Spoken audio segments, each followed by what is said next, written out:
today we've been visiting Trereife Estate for the Breeze Arts Fair to experiment with a new project that we've started called Flock. It's all about conservation, and in particular the conservation of birds. So importantly, this festival has the support of the RSBP, and they were here today with a stall, and we wanted to promote the good work that they do.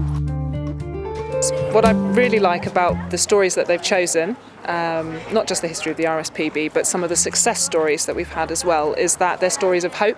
So for example, we lost the Cornish chough in around the 1970s, and for 30 years it was missing from the landscape, and it is a very iconic bird. It's part of the Cornish history. We managed to bring it back through working in partnership and through fixing the landscape basically.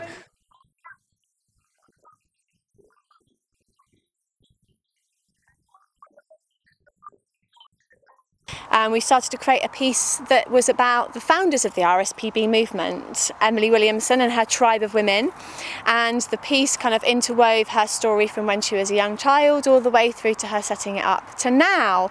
So for example, we're here on the coast, the furthest coast of Cornwall, where choughs have returned, the Cornish chough has returned, and we celebrated the return in our show today.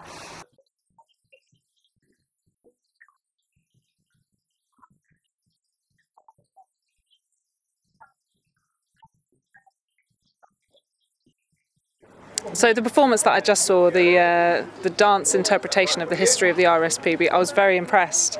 I didn't know what to expect, but it's been done so sympathetically, and it really well illustrates not only the actual history of the RSPB and how we started, but human connection with nature and how important it is, and the wonder as well that you can have from starting off as a small child by having those interactions with the natural world. I thought they showed that incredibly well.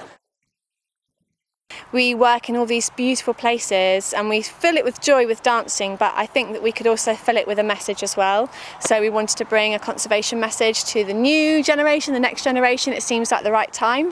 And this idea of a flock of people sending a message and moving it on into a new space is the thing that we're starting to experiment with.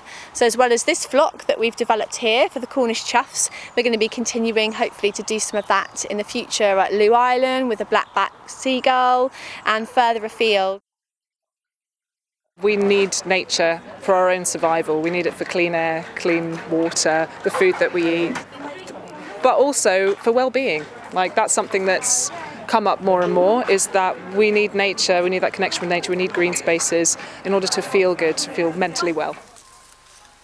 I was also quite impressed that they get some other key messages out there, including what to do if you see a fledgling, because quite often that's a common misconception, that people see an abandoned baby bird and they think that it needs help, whereas actually that can be more damaging. It's very important to leave it alone because there's usually a parent nearby that's looking after it. So it was really nice that they had that message in there as well.